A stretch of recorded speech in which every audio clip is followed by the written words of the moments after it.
Among all the starting towns in the Pokemon main series games, Littleroot will always hold a special place in my heart.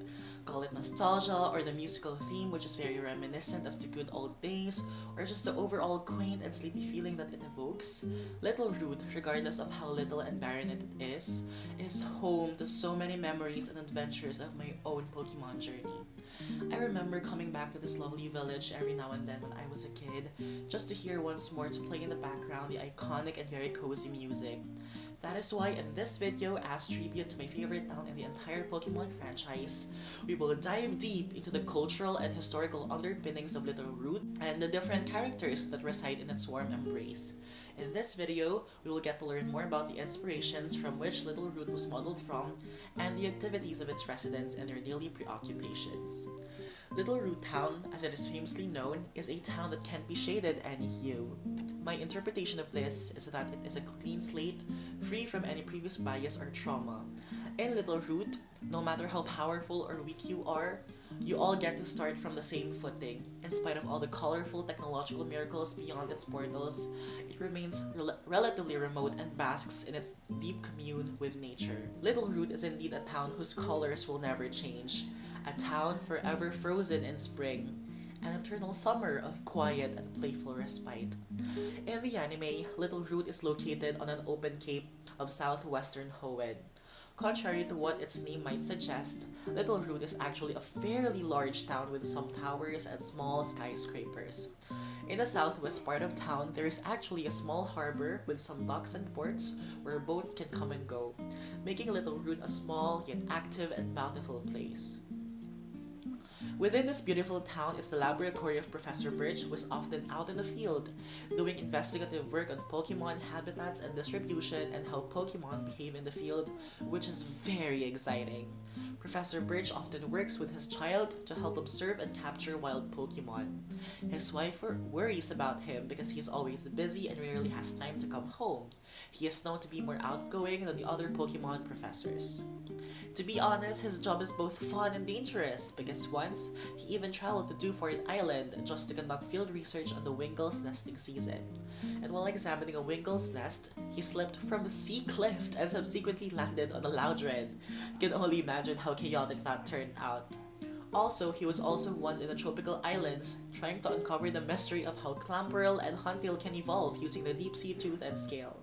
He has also written several books, such as The Ecosystem of Pokemon, 3,000 Years Ago, The Coexistence of People and Pokemon, The History of the Hoenn region, The Pokemon of Kalos and Hoenn, The Distribution of Pokemon Species, National Edition, among many other things. Personally, Birch is very carefree and friendly. Although he's fat, he's very active and often researches outside, as he doesn't like being in cramped spaces. Professor Birch is also a goofy, cowardly man that often gets into severe trouble. He commonly needs rescuing from others due to being jumped and chased by wild Pokemon so often. Although, also, he has a reckless driving style in which he regularly jumps ledges and travels on winding mountain roads. He was also a fantastic mentor and enjoys playing with Pokemon, as demonstrated when he quickly understood a group of Seedots and befriended them. However, he often finds himself in precarious situations and is often attacked by wild Pokemon during his expeditions. Lastly, going to our next character feature, Professor Birch has known Norman since their school days.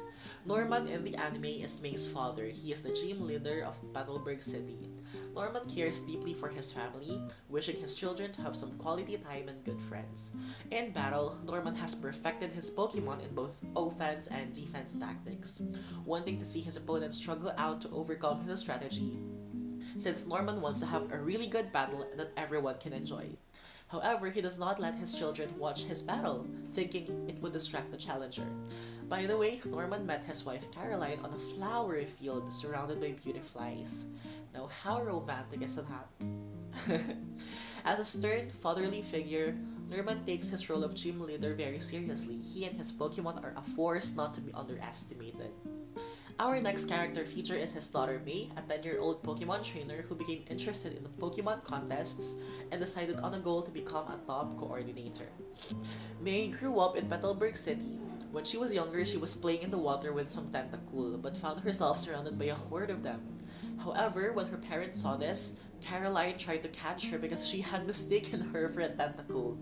Ever since that experience, May developed a dislike and fear of Pokemon.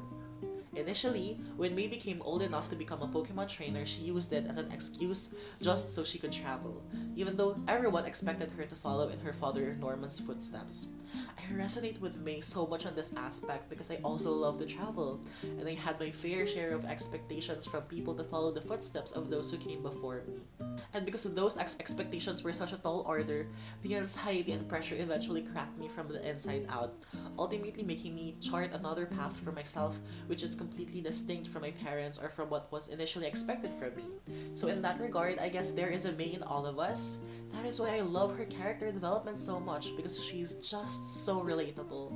Also, with her Pokemon, May was able to come up with different attack combinations to use during her contest battles. For instance, she would use her Combusken's Fire Spin and her Squirtle's Bubble to create a combination of fire and water, dubbed Fire and Water Whirlwind. And this is another aspect why I love her.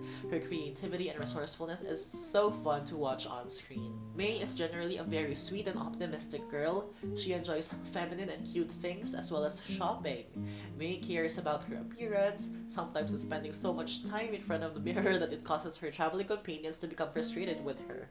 May is also interested in helping other people with their romantic problems. A matchmaker as well, like Lady Whistledown from Bridgerton. When May first left her home, she was only interested in the traveling aspect of a Pokemon journey. She would occasionally make camera lens with her fingers, pretending she was the host of a traveling show. Just like me, I guess she wanted to become a travel blogger. I stand. These are the different Pokemons she uses in rotation. Blaziken, Beautifly, Skitty, Venusaur, Wartortle, Munchlax, and Glaceon. I particularly love her Skitty and Glaceon. Before we end, here are some trivias about Littleroot. In an episode in the anime, Ash and Goh went to Littleroot to document the migratory patterns of beautiflies in the area. Also, in the comics, like the rest of Southern Hoenn, Littleroot was flooded after Kyogre's awakening.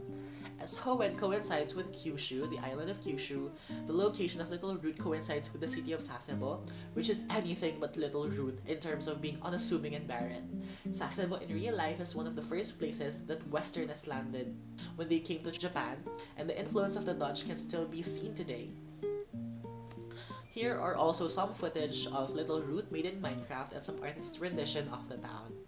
Personally, no matter how many years pass, Littleroot will always be my comfort now that I see myself returning to. If it was a real life location and a place I would want to live there, or I want there to be a place where I live my sunset years and my retirement years. If you enjoyed this Pokemon lore video, please leave a like and subscribe. I would really appreciate it and would help me in producing more Pokemon videos in the future. Thank you and have a great one today, fellow Pokemon Master.